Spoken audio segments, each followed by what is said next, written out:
I am not a happy man. And do you know why I am not happy?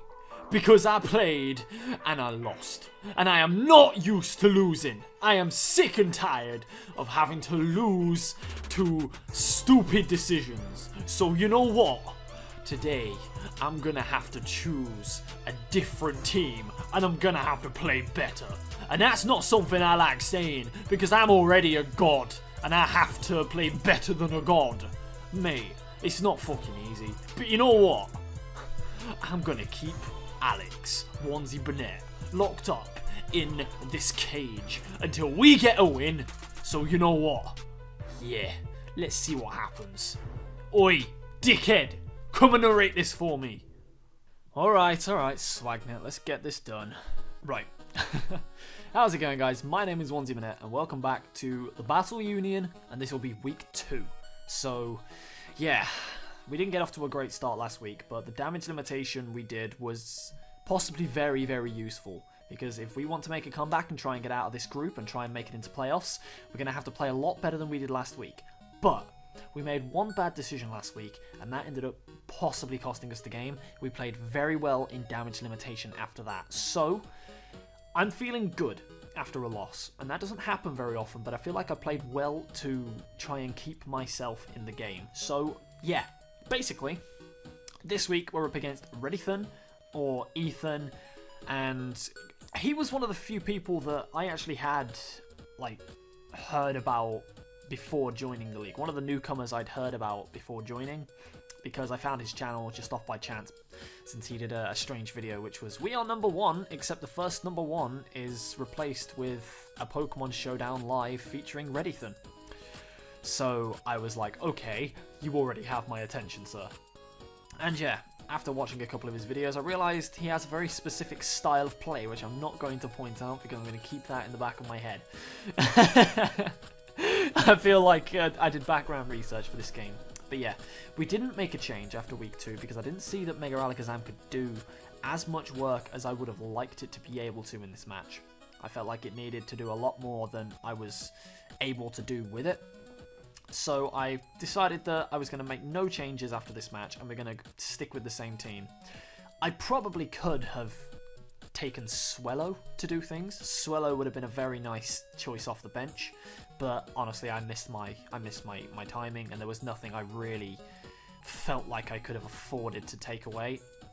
Like, there was nothing that I brought to this game that I felt like I could have swapped out with Swellow apart from possibly Dragonite, but Dragonite was also very, very useful for applying early pressure and stuff. So, yeah, the team we decided to bring was Lantern, Tapu Lele, Weavile, Cobalion, Rhydon, and Dragonite.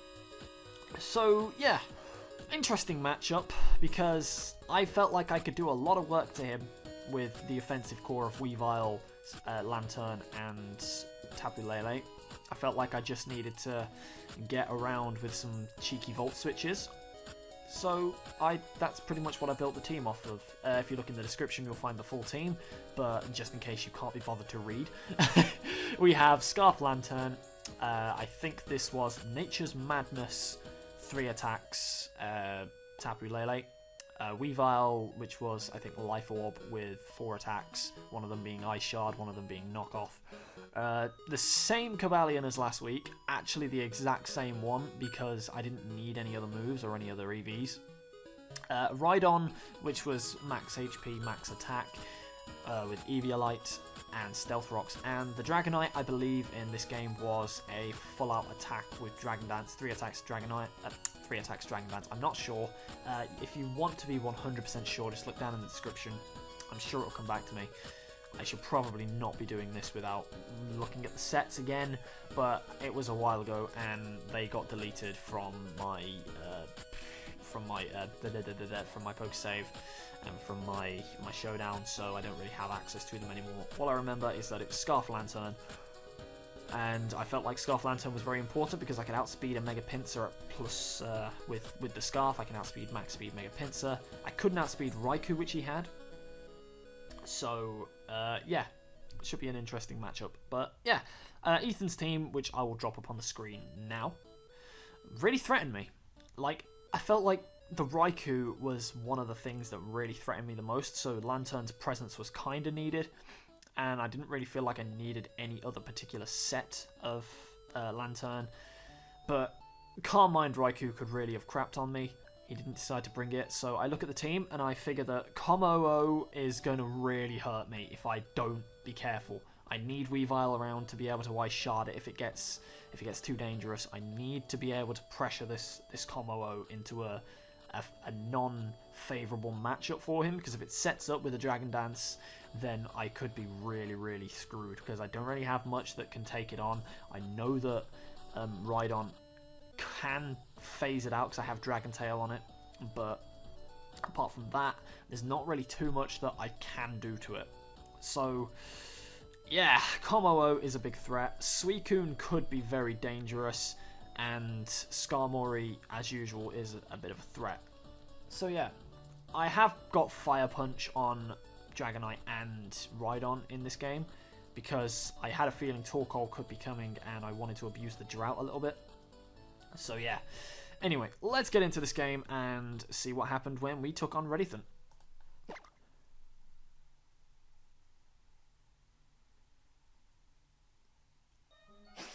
We're having a challenge sent to us by Pokemon trainer Ethan, and I'm just going to have to turn the sound down again because I have headphones in now and it's very loud. But yeah, I lead off with the Scarf Lantern because he doesn't have a ground type, so Lantern is going to have a lot of fun here, as he leads off with his Torkoal. And at this point I'm thinking he's probably just going to go for a Stealth Rock or a Will-O-Wisp turn 1. So I felt like going into Dragonite at this point was a fantastic move, because he has nothing on his team that can really tank Dragonite. So I go for the Volt Switch. It does a lot of damage, which kind of shows me that this is not especially defensive Torkoal. And I go out into Dragonite knowing I can take a Will-O-Wisp, and he goes for a Toxic. And I was a bit unsure of why he had Toxic over Will-O-Wisp. I assumed it was maybe for Tapu Lele, but my Lum Berry on the Dragonite does come in handy here, which was what I was trying to play for, and I decide that he's probably going for either Stealth Rock or Toxic, so I decided to test the waters and go for a Dragon Dance, since I didn't think he'd have Willow and Toxic. I didn't think he was going to be a dual status, and he goes for another Toxic, so now I'm at +1 and I'm outspeeding his entire team, and I'm doing serious damage right now. So Dragonite, as we can see, is going to be a big threat for me. A big, big threat. It's now Toxic. I believe it has Roost. It might be like 2 attacks, DD, Roost. So I go for a Dragon Claw because I didn't see him bringing Skarmory in. And even though he did bring Skarmory in, the Fire Punch, if I'd have stayed in and he'd had Hidden Power Ice, that would have just been the death of Dragonite. There's no point to play too risky. And I go for a Fire Punch on the Skarmory, but he switches out into Wet Doggo. And I've got to say, that was a very, very nice prediction from him. He's played around the Dragonite and got into a matchup where he can potentially take it out and, you know, threaten me with it. So I'm slowly being whittled down by Toxic, and I'm like, you know what, I don't see any point in keeping this guy around. Not keeping around, I don't see any point in letting it die, so I go into my easy hard switch. And I go into Lantern, who didn't give a crap about anything a Suicune wants to do, because even if it Calm Minds, I can still pressure it a lot with Thunderbolts. And the Sunlight goes down, so my Scalds are now going to be doing a little bit more damage as well. I decided to just go for a Volt Switch because I'm Scarfed and I outspeed the Suicune, so that's really good information. The Suicune doesn't have, you know, it's not a silly Scarf Suicune. And I go out into my easy switch here and go out into Tapu Lele, who at this point really, really enjoys being out, but he sets up a Tailwind, so this was very, very bad for me, because I know that under a Tailwind he has so many things on his team that could just straight up like wreck me. Like Kommo-o under the Tailwind is going to be a big threat, so I go straight for the Psychic just to ascertain what this Meloetta, or like what his answer to Tapu Lele was. Turns out it's Meloetta, which, as it reveals, was actually quite specially defensive, because that Psychic didn't do as much as it should have. And I had a feeling he was either going to be Assault Vest, which he wasn't, or Calm Mind. So I packed the Nature's Madness, just so that I could, you know, chip down a Meloetta who's trying to set up in my face. Which I do. I go straight for the Nature's Madness, which is going to take like half of its current health off, which is really not good for a Meloetta that's trying to, you know, wall me, because I can just dump half its health off at any possible time. And at this point I'm like, I die to a Shadow Ball at +1. I have to go into the only thing on my team that can take a Shadow Ball or a psychic move, and I have to make the offensive switch out into Weavile. And he sets up a sub, so I'm absolutely screwed. He has one turn of Tailwind left, so I have to get rid of this sub and not die. Oh no, the Tailwind runs out. But yeah, I have to go for something that will take out the substitute, because if I just let this thing kill me for... Like, I have to get rid of its sub, otherwise it's killing something on my team. Something dies to this. I have to be able to combat this. I have to sacrifice Weavile to get rid of the substitute, and that's a big shame, because he's put me in a position where Weavile kind of had to go down in order to prevent a sweep, and that's really, really annoying. But it does give me an opportunity to now go out into my one thing that can outspeed it and take it out. And nothing on his team, from what I could see, enjoyed a close combat. So I had to go for it. I went for the close combat, and he does keep it in. He told me after the game that he was fully physically defensive with Calm Mind. So I was fearing a more offensive speedy version, but it wasn't, and he thought he could take the close combat, but he couldn't. So that was always an easy kill for me, but it's 1 for 1 now.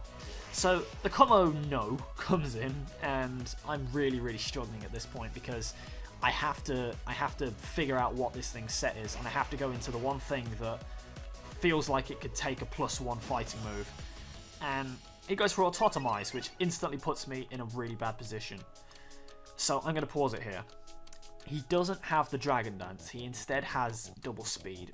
And I haven't faced a Kommo-o before, I'll be honest. I don't know a lot about what it does. I tried to do a bit of research on it before the game, and I was coming up blanks. I had no idea what Kommo-o did apart from Dragon Dancing physical attacks. I didn't realise it had a base 100 special attack, which instantly put me on in a bad position. So I was under the impression that this thing was still a physical attacker. It didn't dawn to me until the start of the next turn that this thing was probably special. So what you're going to see here is I'm going to stay in and I'm going to go for Dragon Tail, thinking I can tank whatever move it wants to hit me with. So let's watch this turn unfold. He goes for Focus Blast and misses. And I go for Dragon Tail, hit, and crit it. So let's just see how important that was. Kommo-o, from the health that I was on, which was around full, I think it was full, I didn't say 100%, but I think it was full. From full health, Focus Blast from a Kommo-o, oh god, that hurts. It hurts a lot. Probably kills me even with the Eviolite and max HP. I wasn't specially defense invested, so that puts me in a really, really tough position. But he misses, meaning that Rhydon is still at full health, and then I get the crit on the Dragon Tail. That was the most amazing piece of luck in my favour, and I felt disgusting for it. But this is Pokemon, and this can happen. Just for a little bit of a stat, 70% chance. So we got 30% chance for him to miss the Focus Blast, and then a 12.5% chance for me to crit. If you put the two together, it's 12.5% of 30%, which ends up at about a 6.25% chance of that exact turn happening. This turn is huge. I don't think it changed the game too much. It's huge. I don't think it changed much, I'll be honest, because as the way the game pans out, it doesn't hurt him as much as it looks like it did, and he makes a very, very, very nice couple of plays after this that put him right back into the position he was. Obviously, it wouldn't have been advantageous for me to not have Rhydon around. Having Rhydon dead would have just really screwed me over, because I'd have just lost him on for no reason. But that turn did not do as much damage as it looks like it did. Obviously, the crit was unfortunate. Obviously, it's not nice for him to miss his Focus Blast, but it's Pokemon, and it's just a load of variables. So, yeah, as you can see, the crit happened, and the Dragon Tail is going to force him out into Skarmory, which is, again, not that good for me, because I can't really tank it, and we're just going to have to trade rocks here. The only thing that I could do here was trade rocks, get mine up. I knew that there was nothing I could do to stop him from getting his up, because my team doesn't really have much offensive pressure to a Skarmory apart from Lantern. So Iron Head is going to come onto my Rhydon, which is going to do a hell of a lot, like about a quarter of my health, and I'm going to respond with a Fire Punch, which does about double that, just about half. And at this point, I'm just going to switch on out and go into my one thing that really threatens it out, Scarf Lantern. And the reason why Scarf Lantern here is so important for me is because now it outspeeds his entire team without setup. Scarf Lantern hits everything on his team neutrally with its coverage, or at least super effectively, and really, really hurts him. So I'm going to go for Thunderbolt, pop its Shuka Berry as he's roosted up. And that's a good Shuka Berry. Like, it was a very, very, very good idea to pack Shuka Berry in this game. But he's going to go for a roost. He's going to, get his health back up. I think he's trying to save this thing and try and keep it just at full, trying to keep it sturdy intact, but he can't quite get there. And he's going to switch out into his Suicune, which he pretty much knows at this point is death fodder. It doesn't outspeed a lot on my team left, apart from Rhydon, and Rhydon goes down to pretty much anything else on the team, and he needs a free switch in into Como. So I'm going to keep pressuring him with Thunderbolt, and yeah, this is an interesting turn. Now, he's going to bring out the Como once again, and I'm terrified still, because I've ascertained, obviously it's going to take Stealth Rock, I've ascertained that this is a special, at least specially invested somehow. It could still have Earthquake.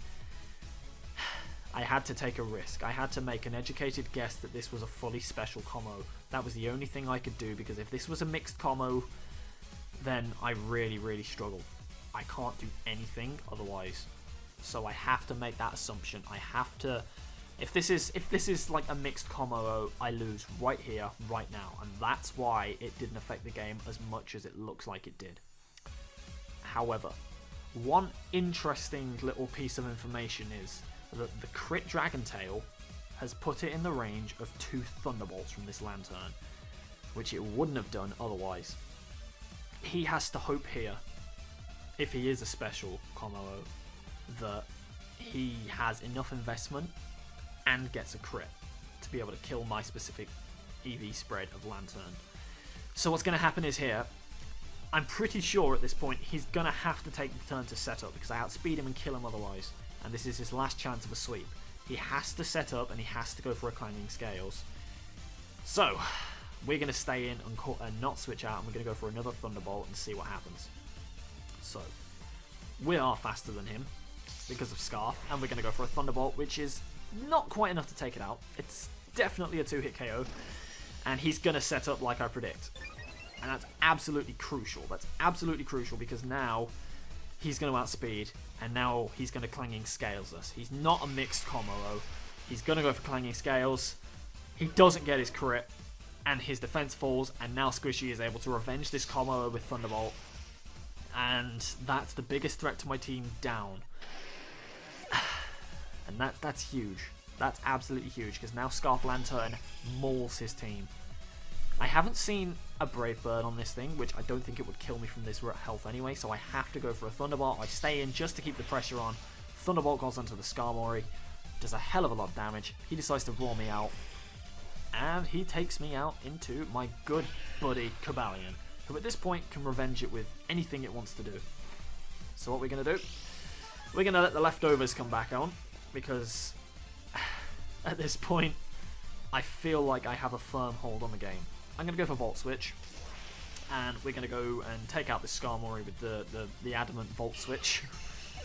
And that's a kill for Cobalion, who honestly is going to be so useful for me in the rest of the season. And we're going to go back out into Tapu Lele, because we've managed to keep this guy around at full health, taken out the Meloetta, taken out the Skarmory, taken out most of its counters.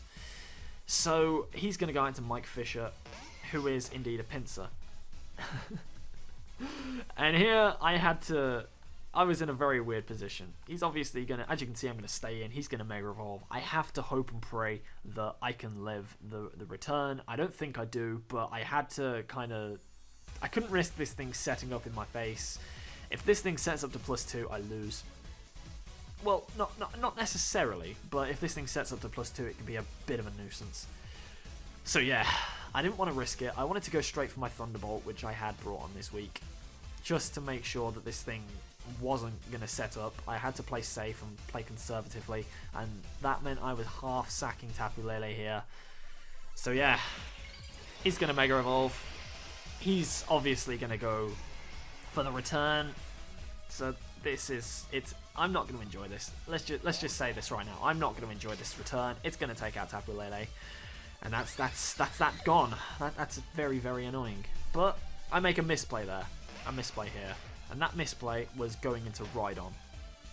Because I could have gone into Lantern and outsped it. Because Psychic Surge, the Psychic terrain is up, meaning this Pinsir can't quick attack my Lantern, can't take it out. But instead I go into Rhydon. And as you're going to see in a minute, it's going to go for close combat.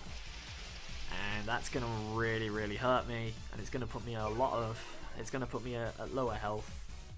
Whereas if I'd have just gone into Lantern to Thunderbolt it, obviously that is going to kill the Mega Pinsir, but it's put Rhydon at low health. I could have finished the game then and there with Lantern if I'd have gone in, and it would have been another couple of kills for it. And he's going to go into Torkoal, and it's going to be the game. But what's going to happen here is you're going to see that I'm going to go for Earthquake. And he's got his Shuka Berry. So, is this going to kill? Through Shuka Berry? He lives. And that means he can go for the very tasty, non-power herb needed Solar Beam. And that's going to kill Rhydon. And the frustrating thing is that if I'd have gone into Lantern, this could have been a 4-0 rather than a 3-0. So, it's a little bit of a misplay on my part. I didn't realise that Psychic Surge meant that I couldn't be quick attacked. But Lantern's going to come out and is going to absolutely just destroy this thing's life with a tasty Volt Switch. So that's going to be the game. That's going to be our redemption from week 1. And that was a fantastic match. So we managed to pick up our first win of the season, and that's incredible. I'm so happy with the way that Lantern performed. So happy with the way that I managed to get pressure onto him with Rhydon. Obviously, the reason I say that the hacks didn't matter as much as it did, obviously it mattered. Obviously it was a huge part of the game. Obviously it's meant that his Kommo has been taken out when it could have lived and probably swept me. But the reason I say it didn't do as much as it did is because I had Scarf Lantern with Dazzling Gleam, which could have outsped it and just destroyed its life. I could have lived the hit from the Clanging Scales at any point, and I could have, if possible, went out and sacrificed something. The game wasn't lost by that play. The game wasn't lost by that play because Lantern could have just been, like, instead of having to hit it with 2 Thunderbolts when it was at low health, I could have switched out and then switched back in to take a hit and then Dazzling Gleam it, which would have kept me at the same health. Obviously, it would have meant that I wouldn't have had something else around. Maybe I would have sacked out Dragonite to it. Maybe I would have sacked out Rhydon to it. I could have sacked off anything to it. But it did mean that the Kommo went down in the fashion it did. I could have taken out the Kommo. It wouldn't have swept me because I wouldn't have let it with Lantern unless I was forced into a position where Lantern needed to take a hit, which I don't think I was ever in that position. Apart from Kommo, there was nothing left on his team that Lantern would have needed to take a hit from because I outspeed the Mega Pinsir and kill it with Thunderbolt. I outspeed the Suicune and kill it with Thunderbolt. I outspeed the Skarmory and kill it with Thunderbolt. And I outspeed the Torkoal and kill it with Thunderbolt. So the only thing it would have needed to do was take a hit from Kommo anyway. It just would have turned a 3-0 into a 2-0 or a 1-0. I don't feel like the crit lost him control of the game. Obviously, I didn't know what Kommo set it was, but looking back on it, because he was fully special, it meant that the game wasn't won unless he crit me. If he'd have crit me with the Clanging Scales, that could have been game. That would have been a different story. But it wasn't quite done there. So it's unfortunate that the crit happened the way it did, but it didn't completely win me the game. The game was still winnable at that point. It just would have been closer. I feel like I could have still won it. It could have gone his way. It could have gone my way. It was just... In my opinion, I feel like I would have won that game regardless. But it did help, and it meant that I had an easier route to victory than I would have. Obviously, Ethan at that point could have still won. I feel like my skill as a battle... Oh my god, this is sounding really, really bad. This is sounding like I'm being a bit of a twat. I'm not meaning it to sound like this. Ethan, if you're watching, I hope you understand that the game could have gone either way. I'm just saying I personally feel like I would have won. I could have won. Not would have, could have. Could have. I don't know grammar, but I hope you understand my sentiment isn't trying to come across as me being arrogant. I just feel like I could have won that game, even if I didn't get the crit, and if you killed my Rhydon at that turn. Regardless of the result and the way it played out, I really, really enjoyed this match. It was a very interesting one, and I'm absolutely delighted that for the second season in a row, Lantern has done work week 2 with an offensive build. I love Lantern. I absolutely adore Lantern, and it's really, really, really putting in work for me. At least it's put in work for me this week. It put in work for me last season for TBU, and it's becoming one of my favourite mons. It's almost becoming my go-to electric type because it fills 2 roles very well. It can be offensive, not very offensive, but it can be offensive, it can be defensive, and it can be utility. It's a very, very good mon for me, especially in this team where I like Volt switching around into my threats, into my Weavile, into my Tapu Lele, into my Cobalion, into my Dragonite, into my Rhydon. The game kind of hinged on Volt switching around, and I felt like I had control since he didn't have a ground type for me to, you know, get stuck against. But yeah, if you haven't seen Ethan's channel, please go down in the description, links will be there, and check him out because he's hilarious. He's honestly a really funny, really entertaining PokeTuber, and he's just good content. That's all I can say, it's good content. From me, you may see week 3 very soon. I'm not sure when it will be up, but it will be up. That's a personal promise to you guys. I would love to get it up tomorrow if I could. I don't know if that'll be possible though, because I don't know when the game will be sent to me. But anyway, thank you for watching, guys. I hope you enjoyed this game as much as I enjoyed playing it, and I hope that you'll stick around for week 3. No more bullshit, no more crap. I'll be able to get these done on a regular basis. So thank you very much, and I will see you next time.